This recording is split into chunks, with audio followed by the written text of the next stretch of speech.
Halo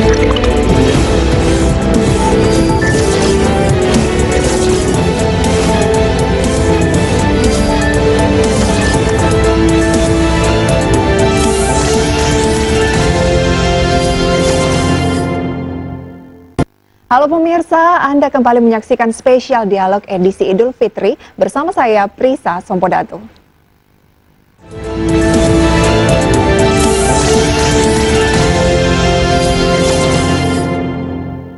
Ya pemirsa, sejumlah lembaga riset menilai sejumlah strategi harus dilakukan oleh pebisnis UMKM agar bisa bertahan di tengah pandemi COVID-19. Nah, salah satunya adalah dengan melakukan efisiensi di seluruh lini, termasuk dengan menurunkan kapasitas produksi.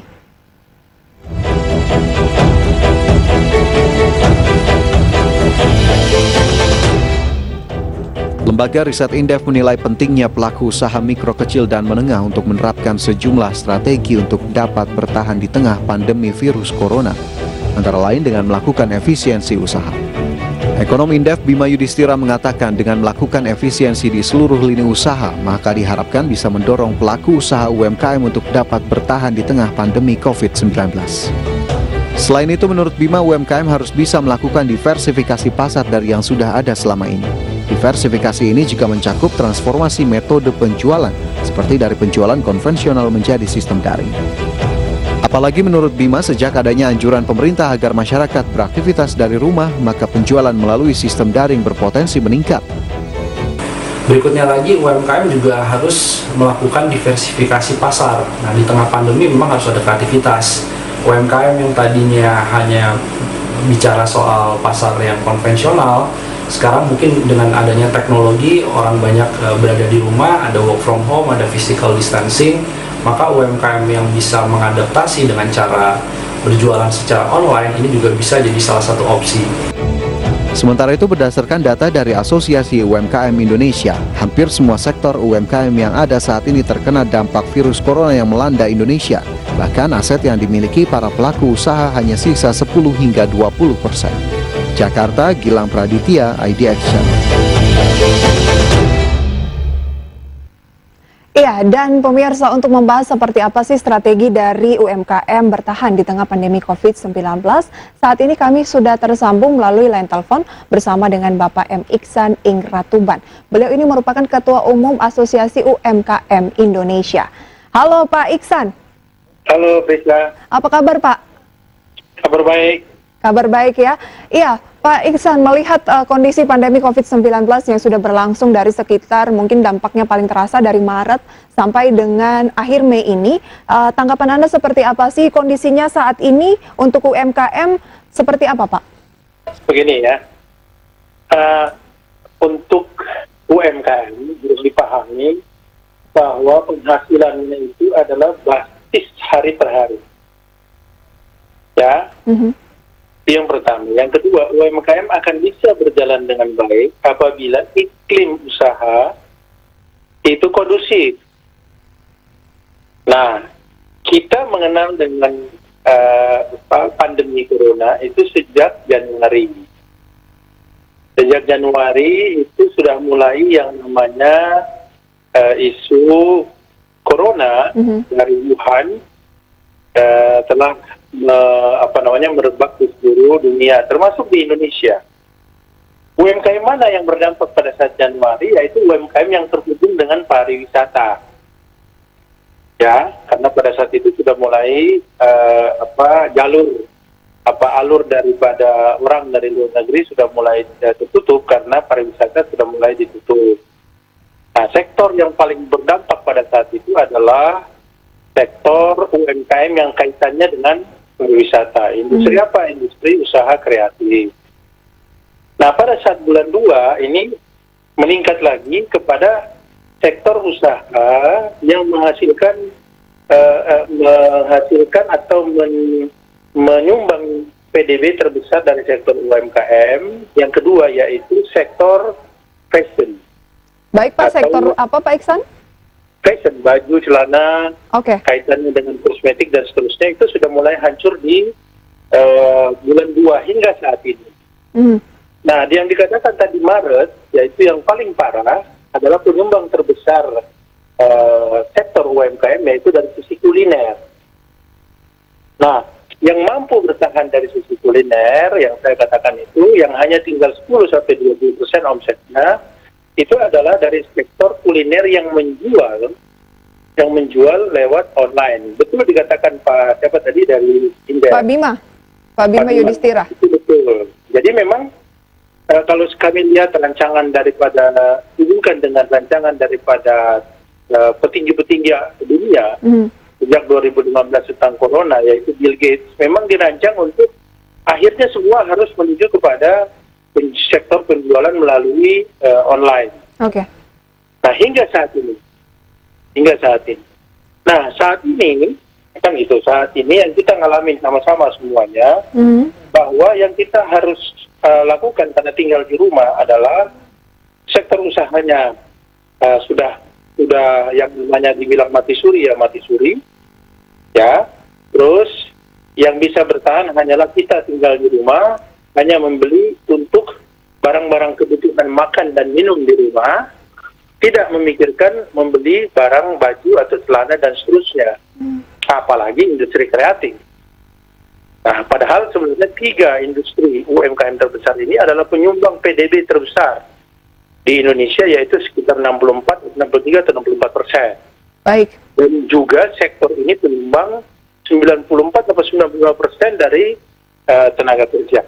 Oke. Nah, kalau pertanyaannya adalah bagaimana strategi bertahan pada saat pandemi corona, terus terang aja strategi bertahan tidak ada lain, yang tidak ada bukan adalah yaitu penjualan melalui online. Dan juga teman-teman yang di pasar pun atau penjual sayur itu sudah mulai melakukan teknik itu. Oh, di pasar juga jualan sayur juga menggunakan sudah mulai online ya Pak ya? Mau nggak mau ya? Sudah mulai online dengan cara secara konvensional, yaitu dengan cara WA kepada pelanggan-pelanggannya. Order malam ini besok antar, order malam ini besok antar, order malam ini besok antar. Itu Jadi seberapa efektif Pak Iksan? Wah, sangat efektif. Sangat efektif untuk bertahan di dalam pandemi corona ini. Tetapi seberapa besar kan gitu UMKM? Sedangkan UMKM jumlahnya itu kurang lebih 63 juta unit usaha. Baik, berapa persen sih Pak yang mungkin kondisinya sangat terdampak dengan adanya COVID-19 ini Pak? Oh, kalau berapa persen pertanyaannya itu 80%. 80% ya? Baik, berarti ada 20% yang justru mungkin diuntungkan dengan adanya COVID. Menurut Anda seperti itu? Bukan diuntungkan, tetapi masih bertahan. Oke, masih bisa bertahan ya? Masih bisa bertahan dengan cara penjualan melalui, yaitu tadi. Dengan cara diversifikasi melalui online, dan juga ada beberapa, itu bisa dihitung dengan jari ya, atau tidak banyak, yang melakukan diversifikasi usaha, dengan cara merubah dirinya menjadi pengusaha, misalnya pengusaha APD, fashion menjadi APD. Oke.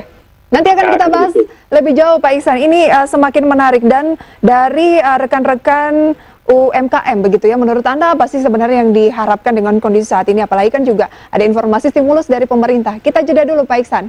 Baik. Iya, pemirsa, jangan beranjak dari tempat Anda. Spesial Dialog akan segera kembali usai jeda pariwara berikut.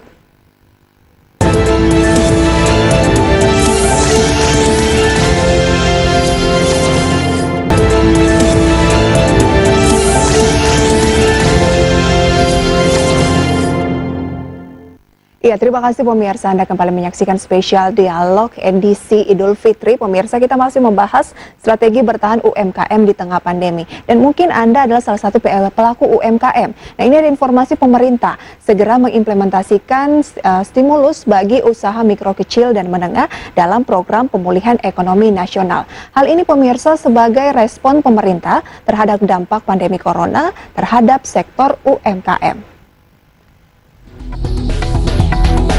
Dalam program pemulihan ekonomi nasional atau PEN yang dibahas antara Kementerian Keuangan dan Komisi 11 DPR, juga diputuskan porsi stimulus bagi usaha mikro kecil dan menengah untuk mendukung sektor ini dalam menghadapi dampak pandemi virus COVID-19. Dalam draft program PEN tersebut, porsi stimulus bagi UMKM mencapai 68,21 triliun rupiah. Nilai tersebut setara dengan 21,4% dari total anggaran program PEN senilai 318,09 triliun rupiah. Dan untuk sektor UMKM, anggaran akan difokuskan untuk 3 kebijakan. Yang pertama adalah subsidi bunga untuk UMKM dan usaha ultramikro yang dianggarkan sebesar 34,15 triliun rupiah. Yang kedua adalah kebijakan insentif perpajakan senilai 28,06 triliun rupiah. Anggaran tersebut digunakan untuk menstimulasi pajak penghasilan pasal 21 yang ditanggung pemerintah serta PPh final UMKM DPT. Dan yang terakhir adalah penjaminan kredit modal kerja baru UMKM senilai 6 triliun rupiah. Penjaminan ini digunakan untuk belanja imbal jasa penjaminan sebesar 5 triliun dan cadangan penjaminan pemerintah sebesar 1 triliun rupiah. Berbagi sumber, IDEC Channel.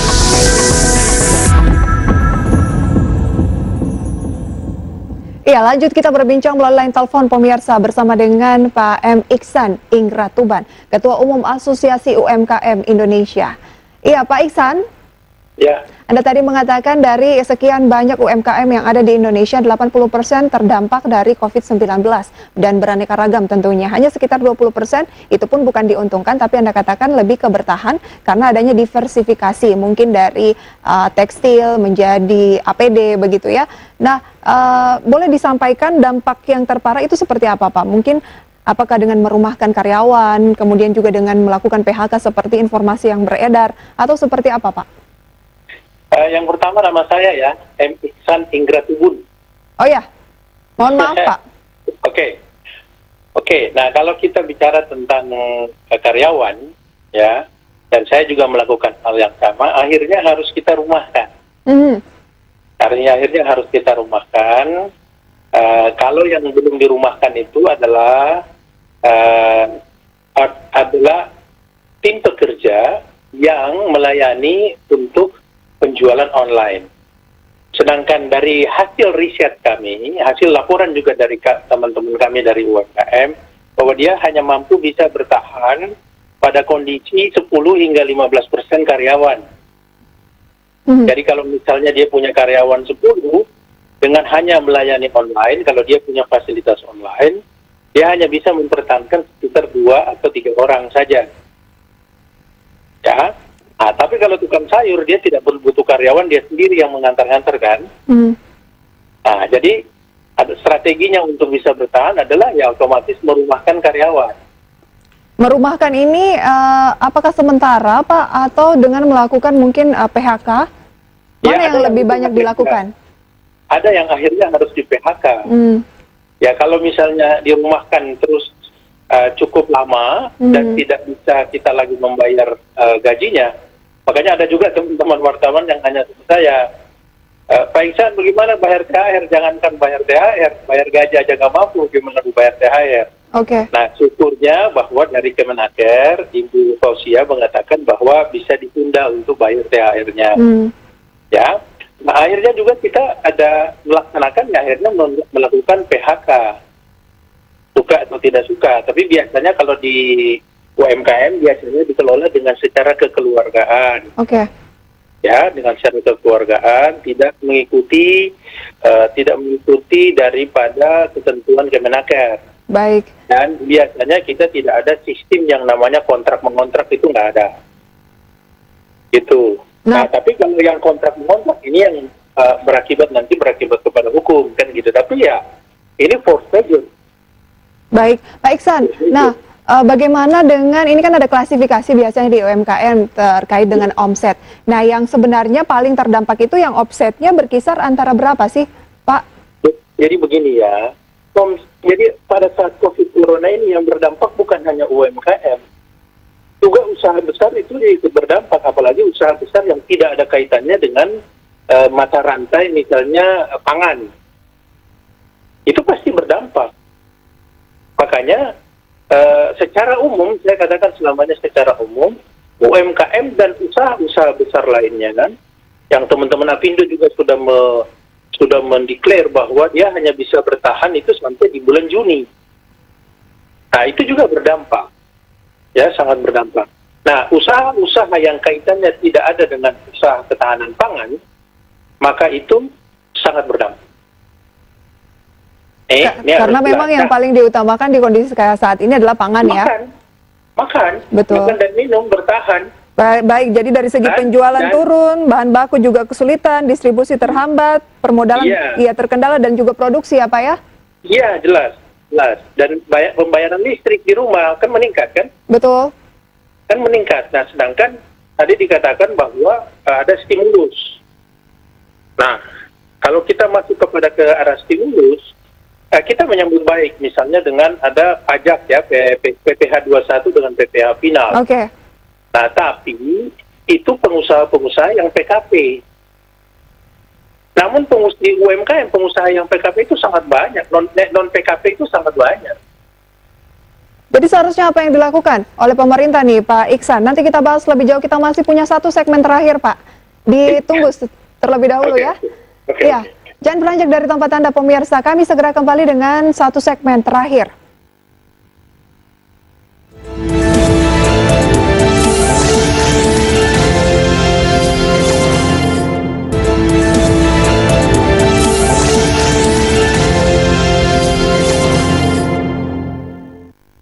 Ya, Anda kembali dalam spesial dialog pemirsa dan kita masih membahas strategi bertahan UMKM di tengah pandemi. Yang jelas memukul sektor UMKM ini cukup besar begitu ya. Dan masih berbincang bersama dengan Pak Iksan Ingratubun, Ketua Umum Asosiasi UMKM Indonesia. Pak Iksan. Iya, Brisa. Iya, kan berbagai usaha dilakukan oleh pemerintah untuk memberikan bantuan kepada UMKM karena kita tahu UMKM adalah salah satu penyangga ekonomi dan pertumbuhan ekonomi nasional. Menurut Anda tadi bahwa dari kebijakan yang dikeluarkan oleh pemerintah tidak semuanya nantinya akan diberikan stimulus karena Anda katakan ada yang sebenarnya cukup banyak yang nantinya golongannya tidak akan terkena. Boleh dijelaskan lagi seperti apa, Pak? Ya, jadi begini. UMKM itu kan ada usaha mikro, kecil, dan menengah. Betul. Sesuai dengan Undang-Undang 20 tahun 2008, maka ada yang dikatakan klasifikasi usaha mikro itu omsetnya 300 juta per tahun. Ya, dengan modal 50. Kecil, modal 300, omsetnya 2 miliar satu tahun. Menengah, 2 miliar satu tahun modalnya, omsetnya bisa sampai 10 miliar. Nah, pertanyaannya, apakah stimulus yang diberikan oleh pemerintah terhadap UMKM sudah tepat? Ya kan begitu? Betul. Nah, pertama kita menyambut baik bahwa ada usaha pemerintah untuk memberikan stimulus perpajakan, terutama bagi PKP. Tapi pengusaha UMKM yang non-PKP itu jauh lebih banyak. Itu yang pertama. Yang kedua, ada POJK 11 bulan Maret yang sudah dilansir tentang restrukturisasi keuangan atau relaksasi pembayaran kredit. Betul. Dan lain sebagainya. Menurut pengamatan kami, bahwa sudah sampai di bulan 2 dan di bulan 3 ini, 2 bulan dan bulan 3, bulan 4 dan bulan 5, hanya industri keuangan bank dan industri keuangan non-bank yang tunduk dan taat terhadap POJK 11. Sementara yang industri keuangan bank dan industri keuangan non-bank itu tidak tunduk terhadap POJK 11. Oke, artinya ada yang tidak merealisasikan POJK ini ya? Banyak sektor swasta tidak merealisasikan. Mereka minta selamanya, sudah sampai bulan Mei kita minta pembayarannya, nanti baru setelah itu kita melakukan langkah-langkah relaksasi atau dipersulit lah, bahasa kita itu dipersulit. Ya. Karena memang kalau untuk industri keuangan bank dan industri keuangan non-bank itu ada konsekuensi jabatan kalau orang komplit kan? Betul. Kalau swasta tidak. Apakah ini telah disampaikan atau pemerintah? Sudah sering kali saya sampaikan. Tanggapannya seperti apa, Pak? Tanggapannya belum tahu kebijakannya bagaimana kan gitu. Nah, yang ketiga adalah yang terhadap listrik. Listrik hanya diberikan untuk kepada 450 watt.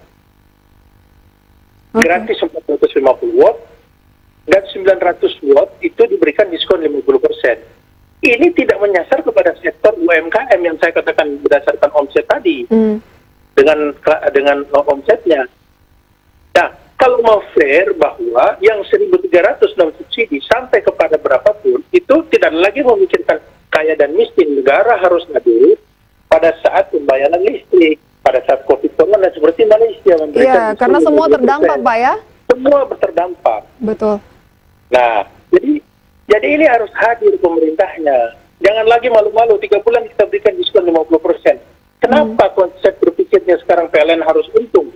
Padahal Ibu Sri Mulyani sudah mengatakan bahwa yang paling front, ya, yang paling front, paling di depan terkena dampak ini kan adalah UMKM. Oke, jadi eksekusinya ini yang dipertanyakan, Pak ya? Ya, eksekusinya pertama ada beberapa yang tidak mengena kepada seluruhnya. Sedangkan yang kedua tentang listrik. UMKM yang disebutkan adalah pemberian kepada UMKM. Padahal yang dicatat hanya kios kecil. Yang tidak ada freezer, tidak ada apapun dalam situ, hanya lampu. Betul. Nah, terus mikro kecil menengahnya ke bagian apa? Listriknya. Oke, tampaknya ini tidak akan segera tertangani dalam waktu singkat. Nah, dari pihak UMKM sendiri untuk kemandiriannya begitu, apa yang dilakukan? Strateginya apa, Pak? Dengan kondisi begini. Kita merumahkan karyawan, kita istirahat jualan.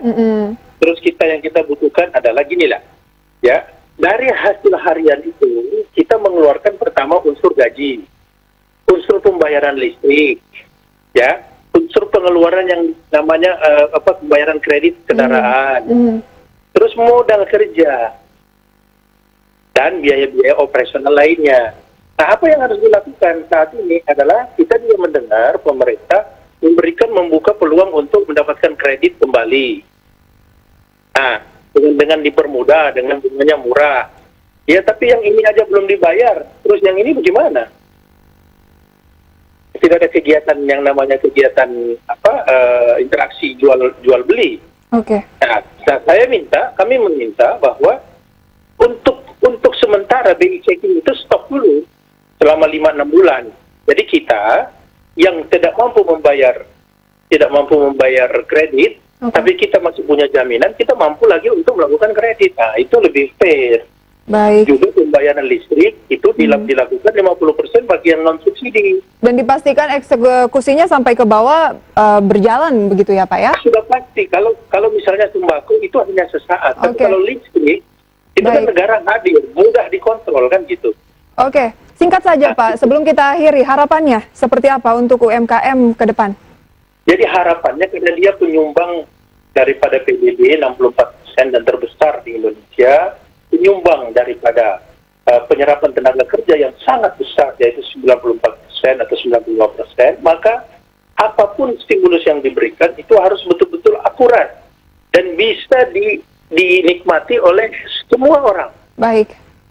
Gitu. Oke, semoga Pak Iksan apa yang kita bahas hari ini bisa menjadi masukan juga untuk pemerintah ya, dan semoga UMKM di Indonesia sebagai penyangga pertumbuhan ekonomi segera pulih kembali, Pak. Baik, terima kasih. Pak Iksan, terima kasih banyak atas waktunya, Pak. Sama-sama. Sukses selalu untuk Anda. Iya, pemirsa, demikian perbincangan saya bersama dengan Iksan Ingratubun, Ketua Umum Asosiasi UMKM Indonesia, membahas strategi UMKM bertahan di tengah COVID-19. Dan informasi tadi sekaligus menutup juga perjumpaan kita dalam spesial dialog kali ini. Terima kasih atas kebersamaan Anda. Saya Prisa Samudatu pamit undur diri. Sampai berjumpa kembali.